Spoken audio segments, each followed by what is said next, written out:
Hello, and welcome to the Mobile User Acquisition Show, a podcast to help you unlock tremendous growth for your app.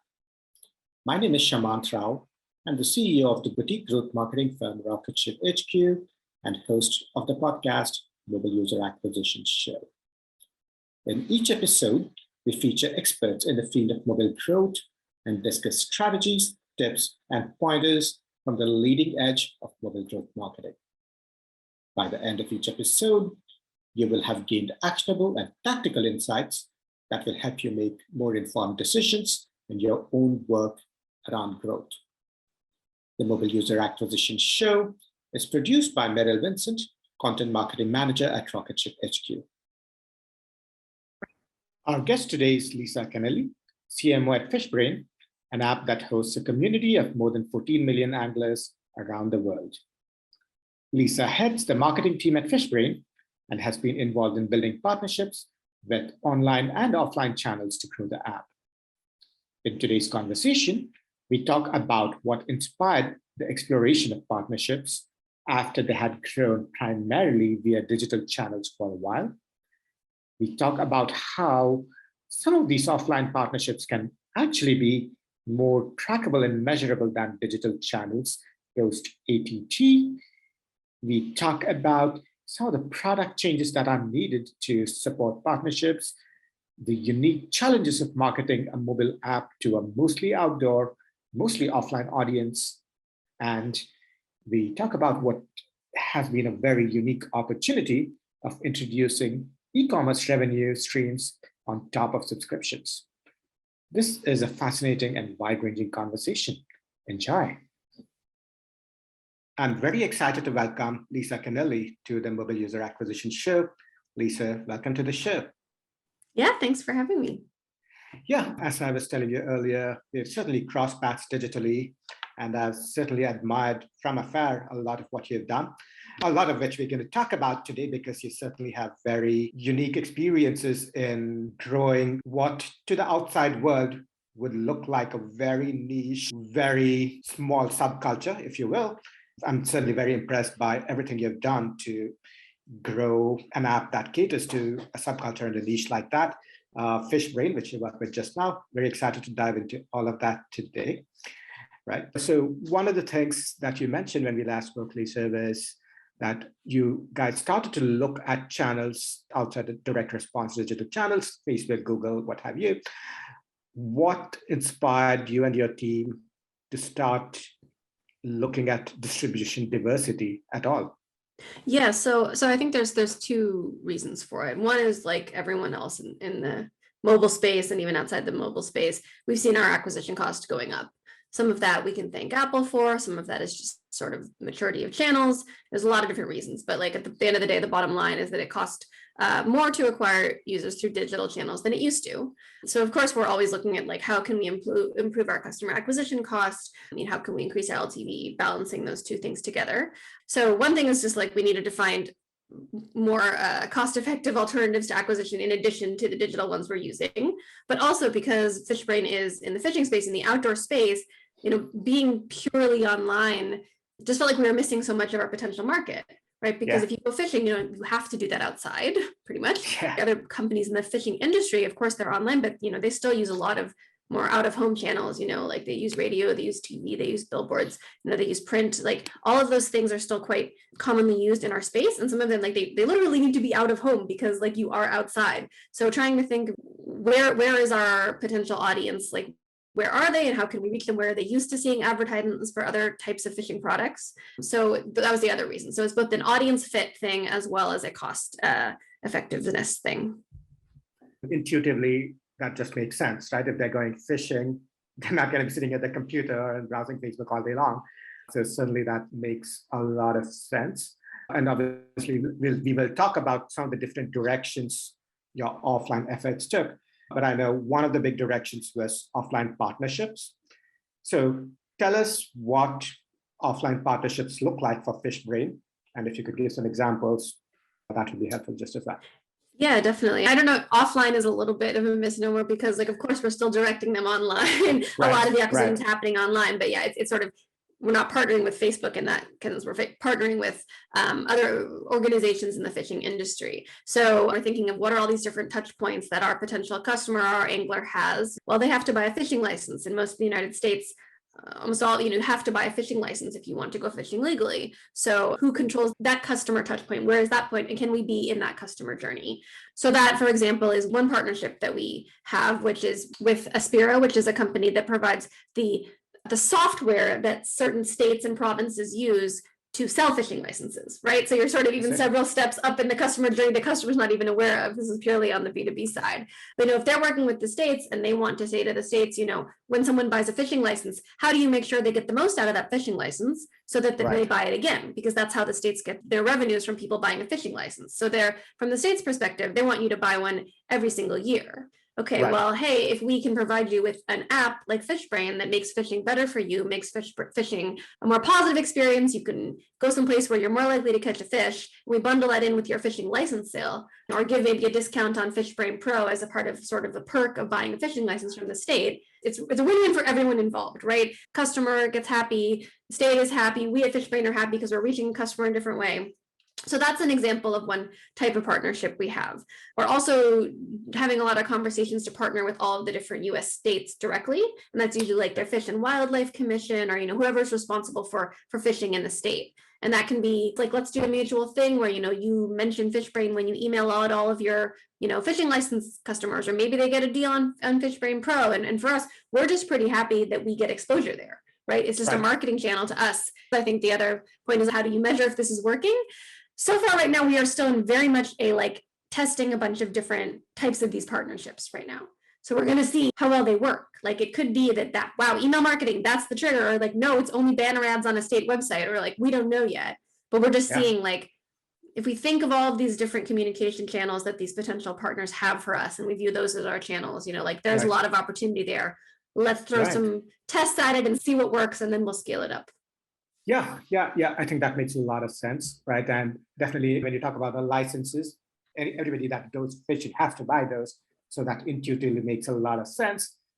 And of course, if you're partnering with, let's just say, the local bodies, for one, it's not a word I'm familiar with, but let's just say the Wildlife Commission or the local body to promote you guys, I think that makes a lot of sense. Are there specific boxes that you're looking for a potential partner to check? And just to back up, right? The reason I ask is, as you said, this is a primarily offline space, if you will. The partner still has to promote you guys as a very digital product.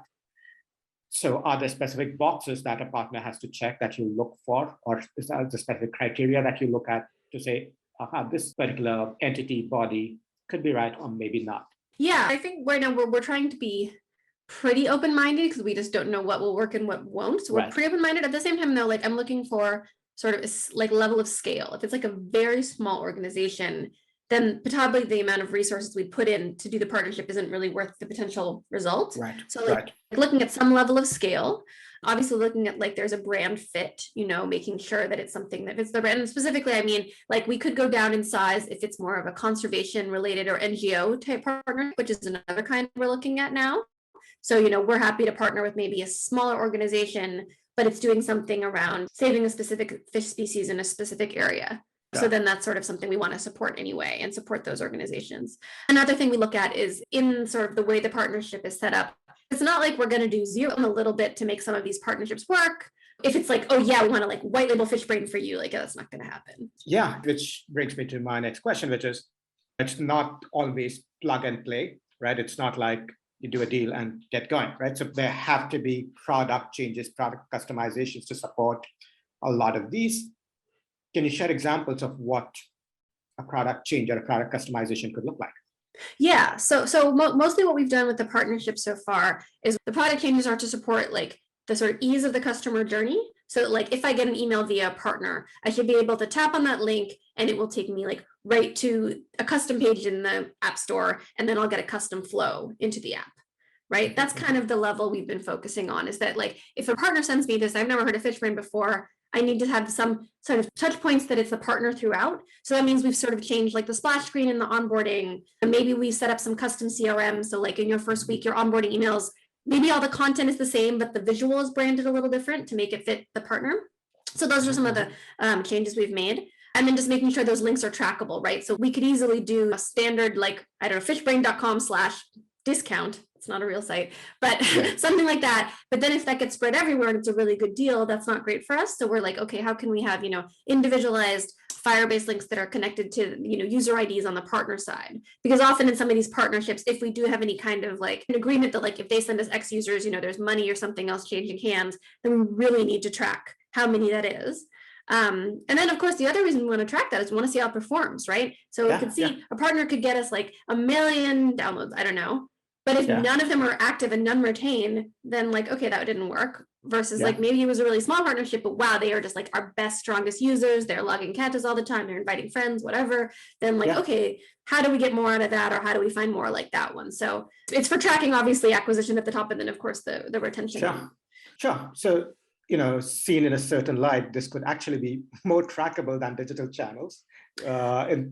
I mean, that is sort of an unsung benefit, right? Of course, we don't know all the attribution flow. And I do have the expectation that if we're getting this level of exposure through different organizations, it should improve our customer acquisition costs because we're getting just like more awareness, right? Like maybe no one ever converts on that offer from the partner, but they've gotten 5 emails with our brand in it from the partner, So so that's also kind of unquantifiable, but absolutely. I mean, in theory, because these links are unique to you, they should be really trackable, which would be a nice change from some of the other digital channels we're using. I know. And I certainly didn't think about that, and that certainly makes sense, right? And obviously you talked briefly about attribution via the links. You also said, look, there's also the branding benefit, right? If they get an email that Fishbrain mentioned 5 times, more likely to buy pro subscription, right? How, if at all you do, would you measure something like that? Or to phrase this differently, right? How would you justify the investment of time, effort, potentially money into a partnership like this if there isn't that sort of very direct benefit that can be tracked? I think, again, going back to what is our criteria for looking at a partnership, we're trying to look at partnerships where we are able to do something as trackable as possible to an extent. And then maybe it's sort of the smaller ones where I'm like, okay, we can't track it, but this is a no money partnership where we're sponsoring an organization that's, really good in the conservation space, or it's really helping the thing we believe in, then it's like, okay, I don't need to track every single dollar because it was only $500 or something. Then it's a little bit of a gray area. Otherwise, in terms, like I said, overall, we will expect over time to see our acquisition costs go down as a result of these efforts.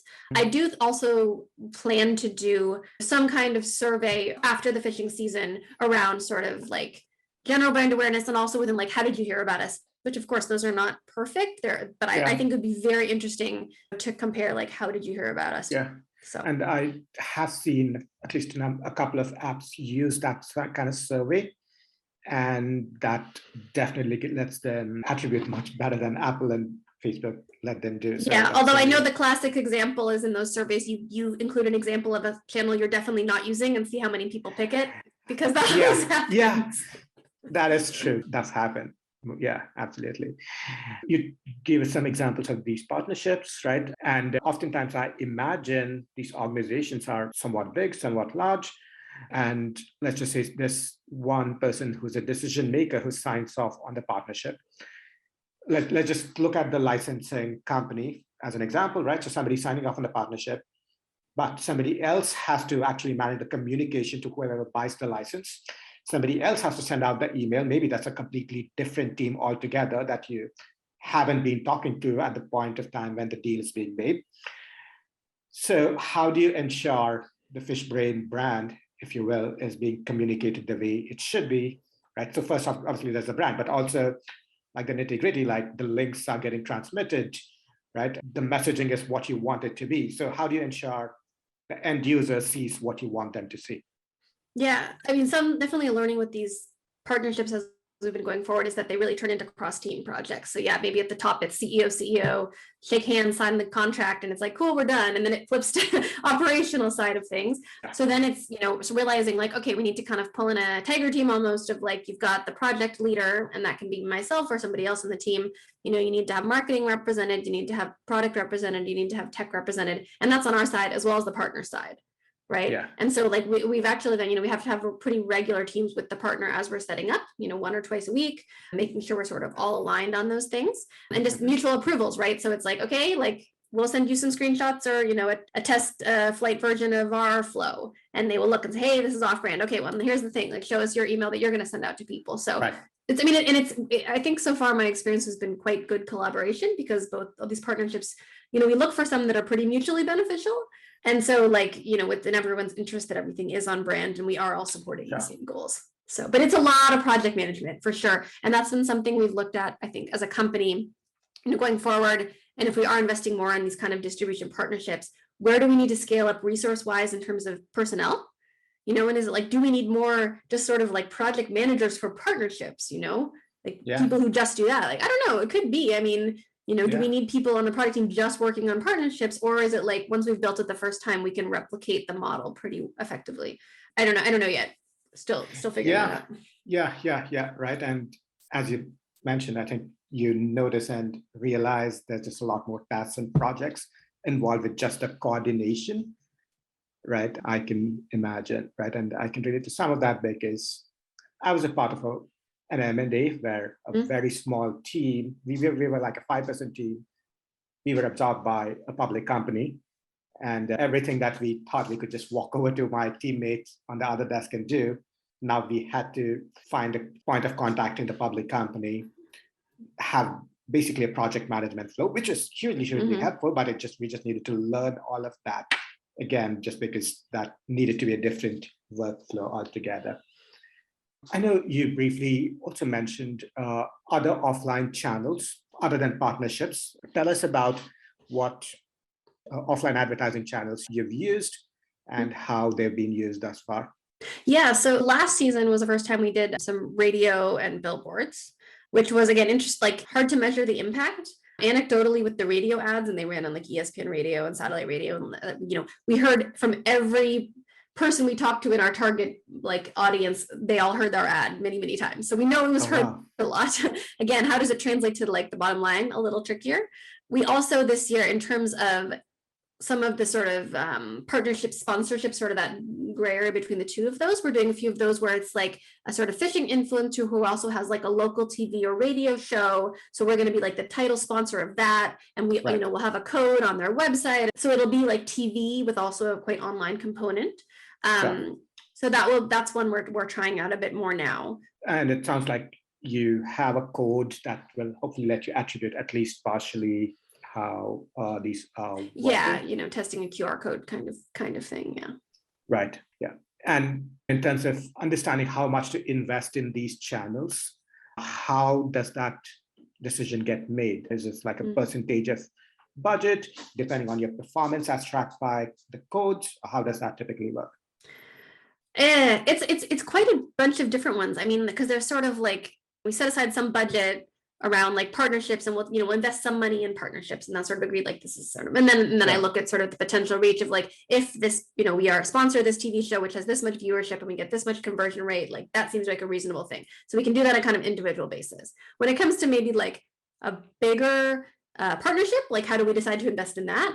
That's, I think, again, like looking at what's the potential reach. I mean, really, that's the end of the day. If it's focused on distribution, like we can see this could reach this many people, and like here's a way to make it work. And if it's this conversion rate, which is, we always go for a very conservative conversion rate, I would say, then okay, this seems worthwhile to invest. But we're definitely not at the point where like I would be comfortable throwing a large amount of money at any kind of untested distribution channel, which you shouldn't do anyway, right? Like it's always like test it in a small thing and then scale it up. So everything is really like, let's do what's the smallest test we can do to validate this and then scale it up. Sure. That makes a lot of sense. And obviously in parallel with radio, in parallel with partnerships, in parallel with offline channels, you guys are still obviously continuing to do performance ads on digital. Absolutely. Right. How does the messaging and creative strategy for the digital channels differ from the non-digital channels? We do our best to keep it consistent, because that is super important, because if we think of these as all different touch points in the customer journey, and I'm very much hoping and expecting that anyone who sees about Fishbrain, whether it's through a partner email or hears it on a radio ad or sees it on a billboard, that they also have seen like 10 different Facebook and Instagram ads as well. That messaging and the brand should be consistent across all of those. So they all know it's the same brand, they're getting the same message, just like drilling it home. It's the same internal branding creative team that's working on all those different creatives that we produce for any channel. So, we have a pretty strong, I would say, understanding of what our brand is, what our messaging is, and do our best to keep it consistent. Sure. And, that certainly makes a lot of sense that what you said about, everyone's seeing the ads in multiple places, multiple spots. And also there's a very, very specific kind of user you're looking at. It's not like a super mass market product, right? So if they're being targeted by radio, probably Facebook's algorithm has them as a strong potential user as well. So I imagine there's going to be some amount of overlap there. Although that is 50 million people go fishing in the US every year. So. Oh, wow. Yeah, almost 50. So it's not that small. I mean, maybe not all of them are exactly our target customer. It's maybe like a 7-year-old kid, not quite, but a lot of them are. Yeah, that's like 15% of US population. I imagine that's huge, right? And yeah. I think during the research for this episode, I think I read fishing is the hobby with the highest per capita spending. You can correct me on how. That's right. No, that is right. We like to say it's the biggest hobby in the world. It's the biggest in terms of spend. It's in terms of like actual participation. I think it's more running, but in terms of spend, because there's a lot of fishing gear you need to buy, and people like to spend money on fishing gear. Yeah. As folks outside of that world, it's hard to conceptualize because somebody like me who's just lived in cities probably finds it hard to conceptualize that, but certainly makes sense even when you just realize exactly how big the United States itself is. And you can go fishing in a lot of cities. Just so you know. I didn't know that. We have tons of catches that are logged in Central Park in the middle of New York City. Oh, interesting. Mm-hmm. Yeah, I've lived in New York for a little bit of time. Certainly, I've seen some folks out there, some folks on the Hudson as well. Mm-hmm. So I think that now that you mention it, I can completely understand. Right. Yeah. Just to do a bit of a hard right turn, right? What I also find fascinating about what you guys do is obviously you guys are subscription based, but you also have an e-commerce layer on top of the subscription where people can buy fishing gear and products. Can you tell us about what inspired the addition of this on top of the subscription layer? Well, actually, it's not such a hard right turn because we were just talking about how much money people spend on fishing gear. Right. So if we're thinking about revenue streams and we're like, wow, there's this much money being spent on fishing gear, certainly there's some we can take of that, because the subscription revenue business, like while we love subscription revenue businesses, that can only grow to a certain extent. But there's this opportunity for, if you can integrate in the fishing gear experience into the social experience, and within the app as well, it just seems like this opportunity, and it's very relevant that like, hey, if I'm going fishing, or if I'm looking in the app and I see what somebody caught and I want to see what they used to catch it, what rod, what reel, what bait, everything. And then, wow, if I can just buy it, like it does make sense within the whole customer journey. If you think about the equivalent of like shopping for clothes, if you see someone in Instagram or a fashion app, right, you'd want to just buy what they're wearing, you want to buy what someone's using to fish. So like strategically, you can see why it makes sense. So it's been something we've been implementing over the last, or have implemented, and we've been running it for the last 3 years. And growing that on the side. It's definitely a much smaller part of our revenue right now, but it's coming along. Yeah, and I think that makes so much sense because obviously it's contextually relevant, right? That during their experience, but also, as you said, people spend a lot of money on their fishing gear, and with subscription, you're basically capping the revenue because everyone pays the same thing. Whereas with the e-com, hopefully people that are much more price elastic, if you will, have the opportunity to spend more, right? And there's certainly some very similar behavior we see in a lot of free-to-play games because they don't want to adopt subscriptions because they're like, if we do any kind of subscription, then we're gonna not let the high-paying whales spend what they're truly willing to pay. And I've certainly been astonished by some of the tens of thousands of dollars that individual people pay in free-to-play games, and given fishing is much more of a luxury sport, if you will, or at least to an outsider, it appears to be so. I can certainly imagine people spend, but please go ahead. Looks like you. Well, I was going to say, I don't know if it's a luxury. I mean, certainly you can spend tons of money on fishing, but you can also spend quite little on fishing. I mean, some of the, so I would say it's really quite a broad range, but I mean, you can absolutely spend a lot. That's true. That's true. Right. And I mean, I think my broader point is, well, if you can spend $10,000 on, a virtual skin in a game, you clearly have the ability and willingness to be spending that kind of money on something real and solid, like a fishing Definitely. line, or a kayak, right? Or a boat. I mean, look at, there's some huge big ticket items in fishing. So we're not selling boats yet, but maybe someday. Yeah. And just staying on the theme is the e-commerce offering. Now, like you said, it was in place about 3 years ago. I would imagine that folks who were early users of the app, people who were accustomed to using it as a subscription product, as almost like a social network, if you will, wouldn't expect to see an e-commerce offering in the app. So when you guys were planning to introduce the e-commerce offering, did you guys contemplate that, there could be a bit of a backlash, that people could say, I came here to socialize, not to be sold to? So A, did you think about that kind of backlash? B, how did you validate that this is something that could work? We definitely did a lot of customer validation around integrating fishing gear and sort of that experience in the app, and so did test that a bit. I mean, definitely another piece of that is that people also wanted to and continue to want to be able to just track the fishing gear they've used in the past. Like there's that side of it, right? It's just tracking what I've used. And then, making it sellable is more for other people consuming it to then see oh, cool, I saw that, I can buy it. So there's additional benefits to sort of integrating fishing gear into the app. There were not just the e-commerce ones. I think definitely it was something we needed to validate. And I think that it hasn't been totally smooth of integrating it because it is quite a different experience. And we still do most of our sales actually through the web right now. So it varies. I mean, it's anywhere between maybe 10 to 20% of the sales of our commerce come from the app and the rest is from the web.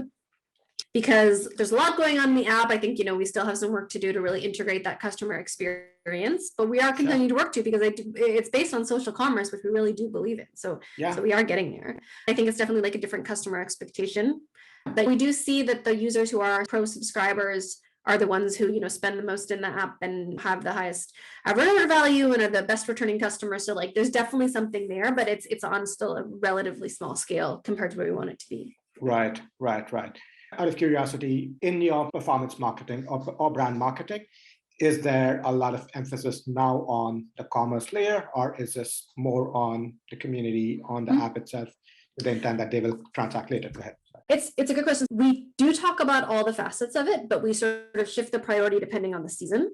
For example, in Q4, when it was around Black Friday, Cyber Monday, then we put the shopping aspects sort of first, because then also for most of our customers, it's not exactly the high season. So they're more in the shopping phase than in the fishing phase. And so now as you go into the season, we're still talking about it. We're still doing commerce sales. We still highlight those benefits, but we've shifted a bit more into the sort of utility social benefits. So it's something we fluctuate over time, but going back to what you said about making the branding consistent, we really try to, in all of our messaging, hit on in the Fishbrain app, you can do this, this, and this, and shopping is always part of those value propositions.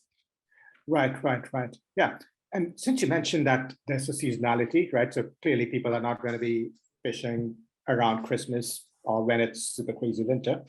It depends where you live, but yes. That is true as well. That is certainly true as well, right? I'm curious if and how that impacts the media planning in terms of the investment in digital or offline channels. How does that impact planning? Yeah, totally it does. So it's our spending curve, just our curves for almost everything, is sort of this big bump of in the beginning of the year. It's maybe lower, and then we start to ramp it up, and we do the max of our spend in the sort of summer months and the spring and summer months. So absolutely it maps to that. And then similarly, with our commerce focused spend, that's on the inverse. And so much of that spend is really in Q4.